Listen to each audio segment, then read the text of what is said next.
Hello students, how are you? Welcome back to our science class.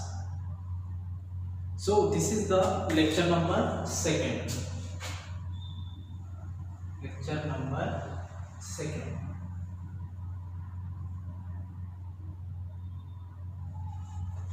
Students, today we have to see these topics. Discovery of gravitational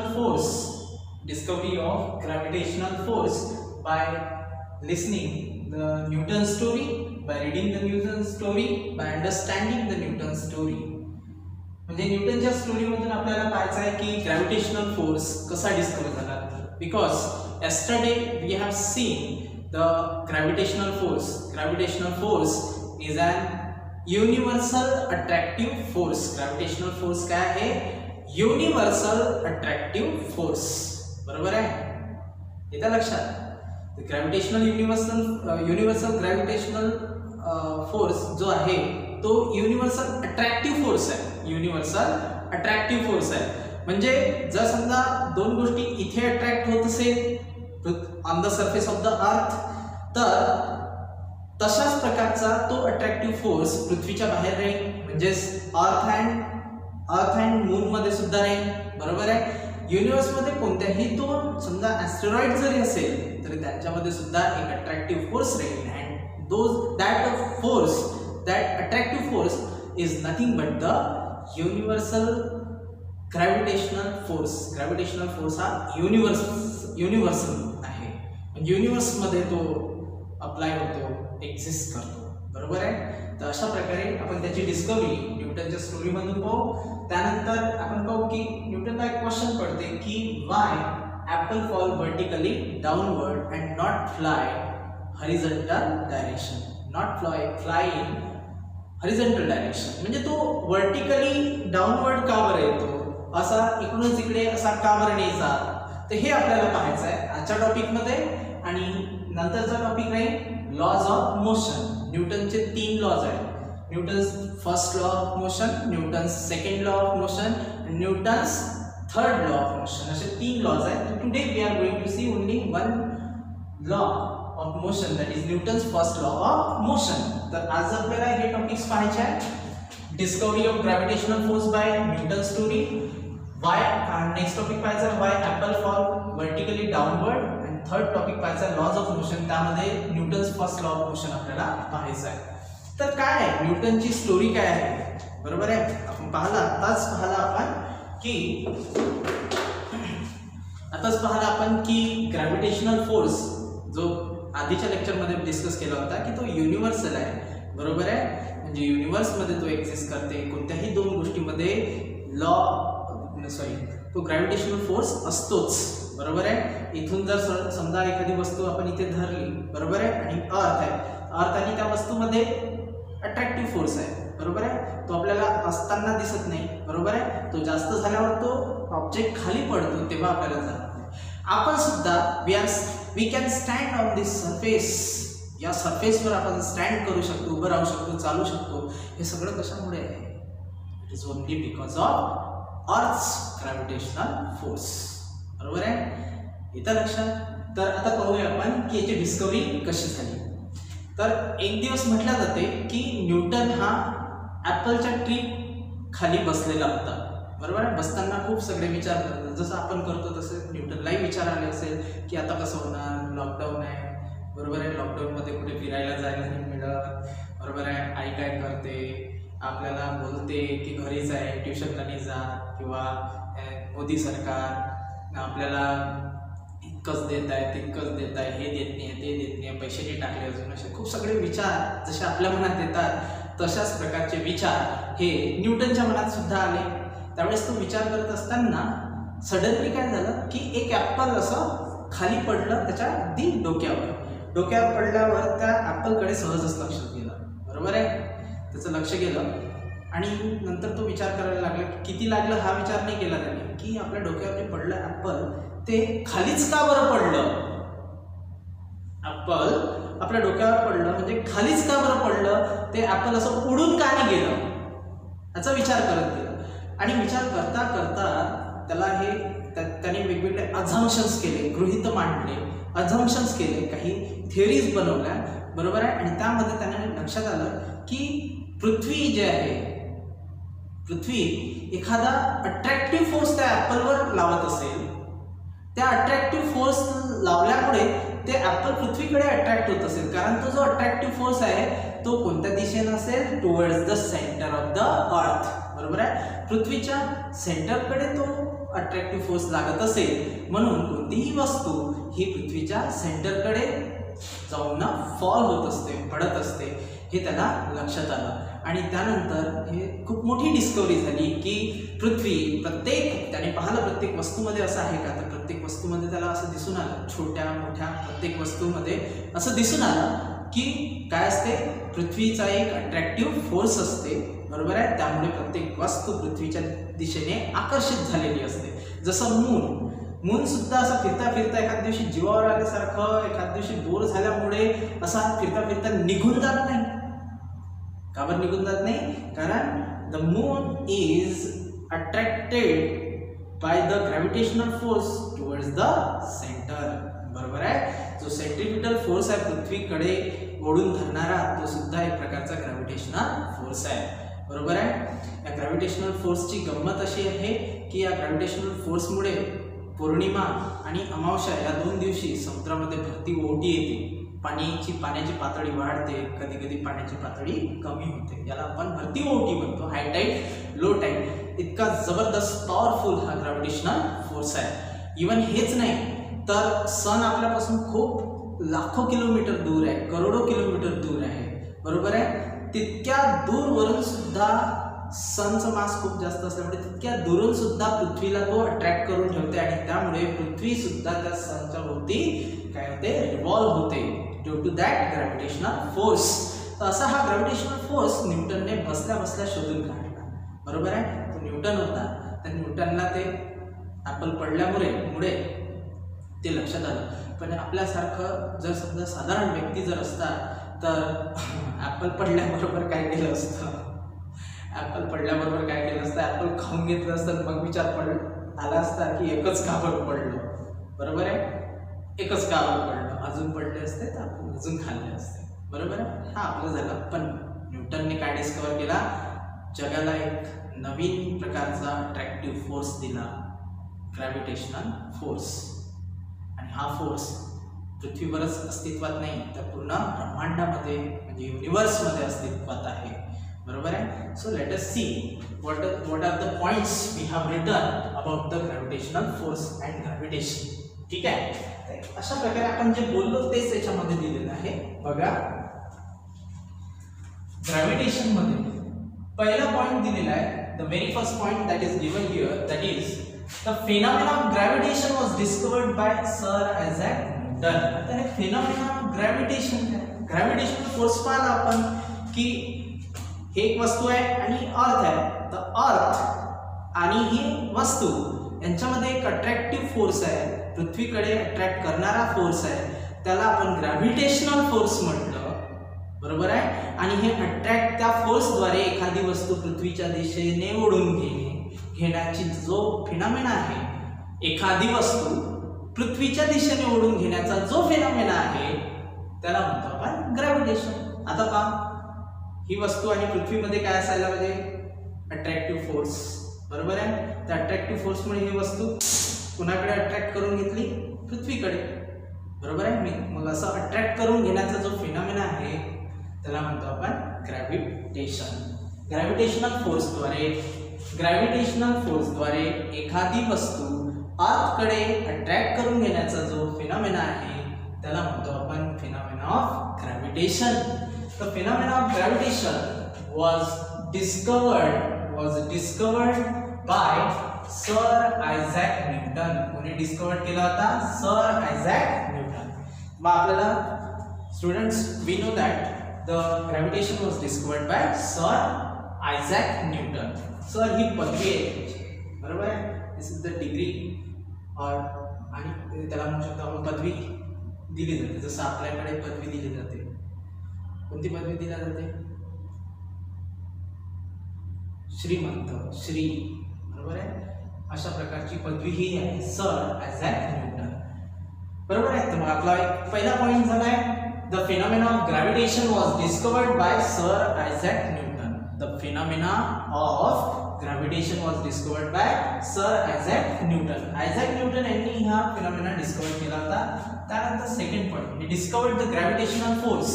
he discovered the gravitational force. He discovered the gravitational force by seeing an apple falling from a tree on the ground. मी आधीच सांगितलं तुम्हाला मराठीमध्ये story सांगितली, म्हणूनच म्हटलं होतं आपण through the story. आपल्याला डिस्कवरी पाहिजे स्टोरीमधून.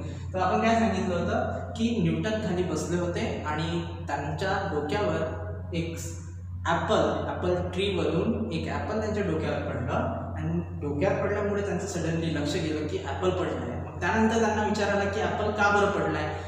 त्या विचाराच्या अंती त्यांना लक्षात आलं की पृथ्वीचा ग्रॅव्हिटेशनल फोर्स हा ॲपलवर असतो आणि त्याच्यामुळे तो ॲपल पृथ्वीच्या दिशेने पडतो.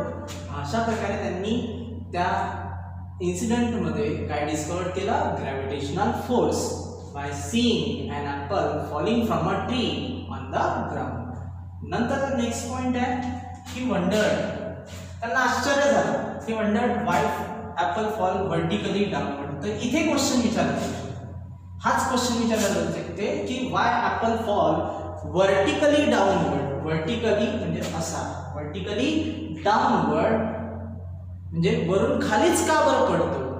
And not fly off in a horizontal direction, म्हणजे तो असा हॉरिझॉन्टल डायरेक्शन का बरं उडून जात नाही, असा खाली का बरं पडतो, असा का बरं नाही जात, हे त्यांना आश्चर्य झालं. तर त्याचा आन्सर त्यांनी म्हणजे त्यांचं कन्फ्युजन त्यांनी काढलं. म्हणजे हे काय होऊ शकते, आन्सर, आणि हा काय होऊ शकते, क्वेश्चन. काय बनू शकते, क्वेश्चन बनू शकते. इम्पॉर्टंट तुम्हाला विचारलं जाऊ शकते की Y apple fall vertically downward and not fly off in a horizontal direction. हा क्वेश्चन विचारला जाऊ शकते की ॲपल किंवा कोणतीही वस्तू, म्हणजे ॲपल म्हटल्या तर तुम्हाला क्वेश्चनमध्ये बदलून सुद्धा येऊ शकते की दुसरी कोणतीही वस्तू खालच्याच दिशेनं का बरं पडते, अशी वरून अशी आडवीच का बरं उडून जात नाही. तर त्याचा आन्सर त्यांनी शोधलं. ही कन्क्लुडेड दॅट, त्यांनी निष्कर्ष काढला की earth must be attracting an apple towards itself. Earth must be attracting an apple towards itself. समजा हे ॲपल ट्री आहे,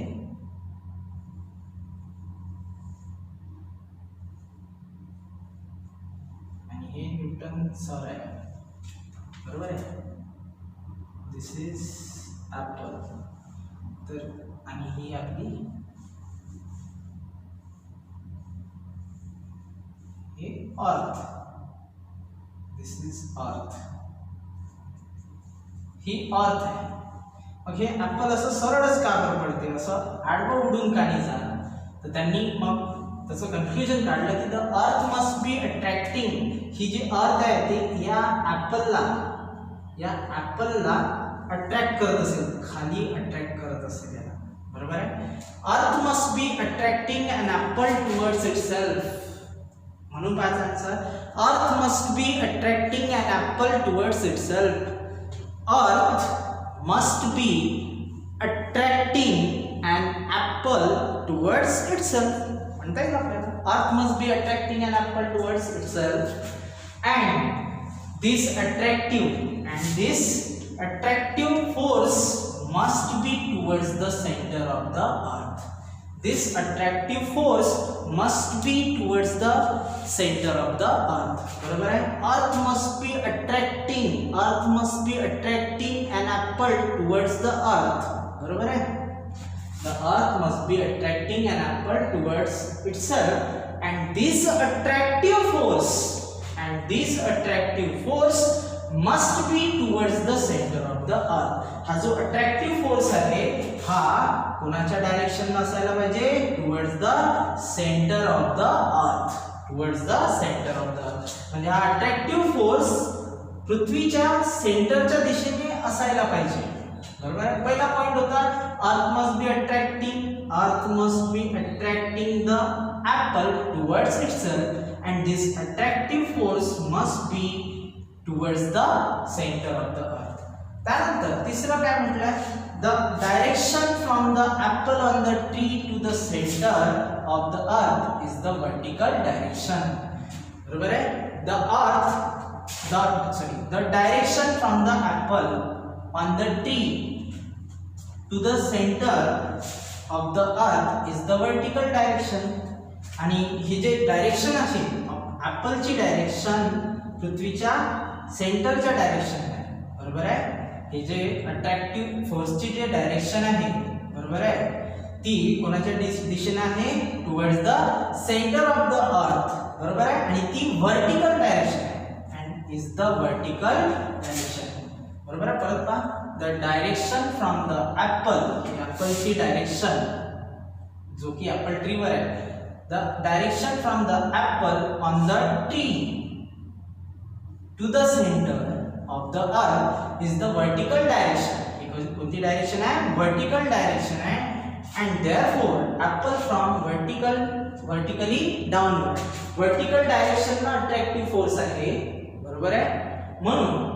म्हणून हा वर्टिकली डाउनवर्ड पडेल आणि असा हॉरिझॉन्टली जाणार नाही. म्हणून म्हटलं की apple falls vertically downward and not fly off in a horizontal direction. तुम्हाला लक्षात आलं का याचं मीनिंग काय आहे, की याचा मीनिंग आहे पूर्ण याचा की अर्थ काय करत असेल, ऍपलला स्वतःच्या दिशेने अट्रॅक्ट करत असेल. अर्थ काय करत असेल, ऍपलला स्वतःच्या दिशेने आकर्षित करत असेल, अट्रॅक्ट करत असेल. आणि त्याचा जो अट्रॅक्टिव्ह फोर्स आहे तो पृथ्वीच्या सेंटरकडे असेल. बरोबर आहे. आणि ऍपल जे ट्रीवरचा ऍपल सुद्धा कोणत्या डायरेक्शनला आहे, सेंटरला वर्टिकल डायरेक्शन आहे. हे ऍपल सुद्धा पृथ्वीच्या सेंटरला कोणत्या डायरेक्शनला आहे, वर्टिकल डायरेक्शन आहे. म्हणून हे ऍपल पृथ्वीच्या सेंटरकडे जाऊन पडते, vertically downward and not fly of horizontally. आणि आडवं ते उडून जात नाही. तर अशा प्रकारे आपण आन्सर काय पाहिलं, the earth must be attracting an apple towards itself and this attractive force must be towards the centre of the earth. The direction from the apple on the tree to the center of the earth is the vertical direction. या ऍपलची centre साठी direction कशी आहे, vertical direction आहे. म्हणून ते apple सुद्धा vertically downward fall होते and not fly off in a horizontal direction. ठीक आहे. अशा प्रकारे आतापर्यंत काय पाहिलं आपण की ग्रॅव्हिटेशनचा फिनॉमिना सर आयझॅक न्यूटनने डिस्कवर केला आणि त्यांनी ग्रॅव्हिटेशनल फोर्स हा ऍपल पडताना शोधून काढला, ऍपल पडल्यावर शोधून काढला. आणि त्यानंतर मग त्यांना प्रश्न पडला की ऍपल खालीच का बरं पडते. तर त्यांनी त्याचा निष्कर्ष काढला की पृथ्वी ऍपलला खालच्या दिशेने ओढत असेल आणि एक अट्रॅक्टिव्ह फोर्स लावत असेल जो की पृथ्वीच्या सेंटरच्या डायरेक्शन असेल. आणि ऍपल सुद्धा सेंटरला काय आहे, वर्टिकल डायरेक्शन मध्ये आहे. म्हणून ऍपल हा वर्टिकली डाउनवर्ड पडतो पृथ्वीवर आणि तो असा आडवा उडून जात नाही. बरोबर आहे. तशा त्यानंतर आय होप तुम्हाला हे समजलं असेल. जर काही अडचण असतील तर आपल्या ॲपच्या चॅट सेक्शनमध्ये चॅट ऑप्शनमध्ये जाऊन तिथे आपलं लिहून ठेवायचं की मला हा टॉपिक थोडासा पुन्हा रिवाइज करून द्या, मी करून घेईन. ठीक आहे. त्यानंतर Newton's law of motion Intex question आहे. आपल्याला इंटेक्स क्वेश्चन आहे, एक वेळा वाचून घ्या. आपल्याला इंडेक्स क्वेश्चन आहे म्हणजे टेक्स्टबुक मध्ये आतमध्ये दिलेला प्रश्न आहे की आपल्याला न्यूटन्स लॉ ऑफ मोशन कोणते आहे हे विचारलेलं आहे. तर त्याचे आन्सर्स मिळवण्यासाठी आपल्याला न्यूटन्स लॉ ऑफ मोशन सुद्धा बघून घ्यायचे आहे. तर तीन लॉज आपल्याला गिवन आहे. ते म्हणजे कोणते, Newton's first law of motion, Newton's second law of motion, Newton's third law of motion. बरोबर आहे. तर Newton's first law of motion आपल्याला इथे पाहायचं आहे. So we have to see the Newton's first law of motion over here and that is the statement of this Newton's first law is given. Newton's first लॉचं statement दिलेलं आहे. काय म्हटलं आहे, अन ऑब्जेक्ट पाठ करून यायचं होतं. An object continues to remain at rest. Rest म्हणजे माहित पाहिजे आणि मोशन मध्ये माहित पाहिजे. आता मी उभा आहे किंवा बसलोय, कोणत्या स्टेट मध्ये, स्टेट ऑफ रेस्ट मध्ये. आणि जर मी मूव्ह होत आहे मूव्ह होत आहे, असं धावत आहे, बरोबर आहे. तर मूव्ह होताना मी कोणत्या स्टेट मध्ये राहणार? State of motion. क्लिअर करा, स्टेट ऑफ रेस्ट आणि स्टेट ऑफ मोशन, बरोबर आहे. तर आता पहा इथे काय म्हटलं, ऑब्जेक्ट, कोणताही object. An object continues to remain at rest. An object continues to remain at rest. An object continues to remain at rest. An object continues to remain at rest or in a state of uniform motion. An object continues. An object continues.